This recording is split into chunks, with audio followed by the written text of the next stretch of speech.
Okay, the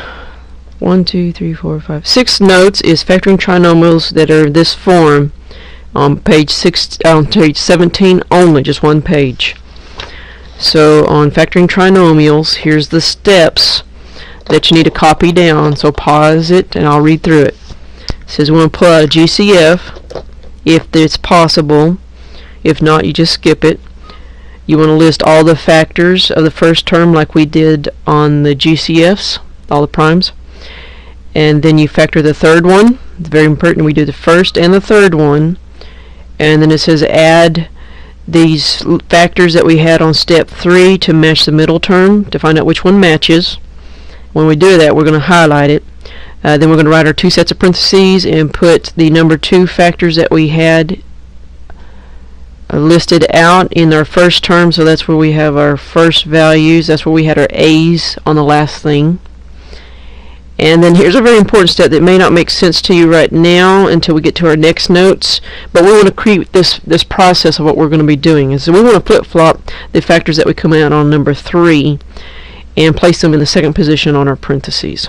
So that's very, very important here for the next notes, but we're going to create a process. Alright, if I look at our first example here, x squared plus 11x plus 24, I want to split the x squared into equal factors. There is understood 1 in front, so that could be 1 times 1, but then I have an x squared that's equal. I'm going to split it up in equal pairs for that particular setup. Then I'm going to skip over to the last one.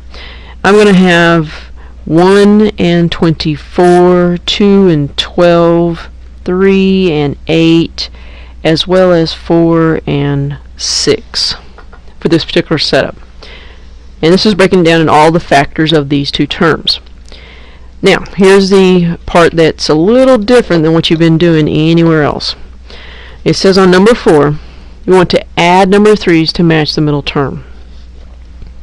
Well, if I add 1 and 24, this comes out to be 25. Does that match my middle term?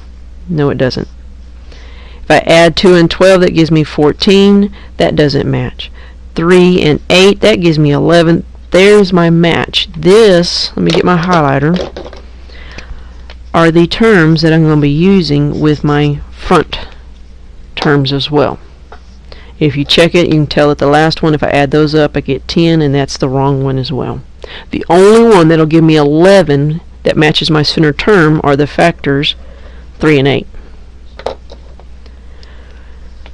Now, 5 says write your parentheses, place the first terms, that was my A's before, I'm going to place those in my binomials, and then I'm going to take my numbers that I had on the second term, and it said to flip-flop them. So that means the 8 comes to the front parentheses and the 3 must go to the back parentheses. And these are both positive numbers, so I'll put plus signs with both of them, and there's my answer. Must flip the order. I'm going to be checking that. If I look at number 2, the x squared splits into a pair of 1's as well as x's. 16 is 1 and 16, 2 and 8, and 4 and 4. Well, I've got to check it. I've got to add these and find out which ones will give me my center number of a 10. 1 and 16 is 17. 2 and 8 is 10. 4 and 4 is 8. If I look at them, the only one that is the same number, just the wrong symbol, is my 2 and my 8. That gives me my 10. Problem is, this is a minus 10, and here I have a positive 10. Well, the only way for me to get a negative 10 here in my factors is now to change my signs to both negatives, because a negative 2 plus a negative 8 is a negative 10. And realize I can still get the 16 because a negative 2 times a negative 8 is positive 16. I haven't changed anything by making them both negative. Alright, the first terms are 1x's. And now my second terms, The negative 2 goes to the second. I'm going to make that a big subtract sign. I drew a little one, but and then the negative 8 goes to the front symbol, and there's your answer. Flip-flop. Negative 2 went to the back, negative 8 went to the front. See how they crisscross? On number 3, the x squareds split up equally as well as 1s. I'm going to put those together on that one. The 15 splits up into 1 and 15. Whoops, 2 doesn't go into it. 3, 4, 3. 3 and 5 go into 15. Now the problem is 15 is negative. So that means one of these signs have to be negative. If I just select, remember I'm adding these things. If I just select, I'm going to say the front number is negative, just to guess. Negative 1 plus 5 is 14. That's messed up. Negative 3 plus 5 is 2. There's a match. There's a perfect match because this is a positive 2 and this ends up to positive 2. So there's the perfect match for my problem. Right there. I'm going to write my parentheses. First terms come into my problem. And now this is where I crisscross. The 5 goes to the front. The 3 goes to the back. The 5 was a positive. The 3 was a negative. And then circle your answer. That's it. Crisscross. Alright, then we have our last example. We have our x squared, which splits into 1 x's. And then 18 is 1 and 18, 2 and 9, 3 and 6 will be our possible factors. I'm supposed to add these up, so I'm going to put a little bitty plus sign in the middle there. And now look, it says that one of them has to be negative. Well, I'm going to make the first column negatives and just try it and see if it works.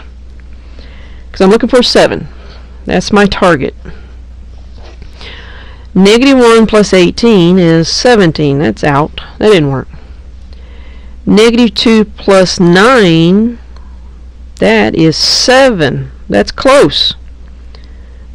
And then the other guy is just 3. So here is where my answer lies. It's just the wrong sign. Well, to get the correct sign, I'm going to make the 2 a positive 2 and the 9 negative. That will give me a negative 7, and there's the perfect match. So I just changed my signs. So there are my factors. I'm going to highlight them so I can see what signs they are. Because when I write my parentheses, I have a 1x and a 1x, but now the negative 9 comes to the front as a minus 9. Positive 2 goes to the back as a plus 2, and there is your answer. Realize you can FOIL this back to see if you get this exact answer to check. Now, one thing to notice, there are no practice problems with this, but one thing to notice, I did 4 different examples here. I had a plus plus. Both my signs were positive. Here I did a minus plus. Both my signs were negative in my answer. Here I did a plus minus. I had a plus minus. And on this one I had a minus minus with a minus plus answer. You've got to watch your signs very carefully. So here's an example of each type of sign problem you will have.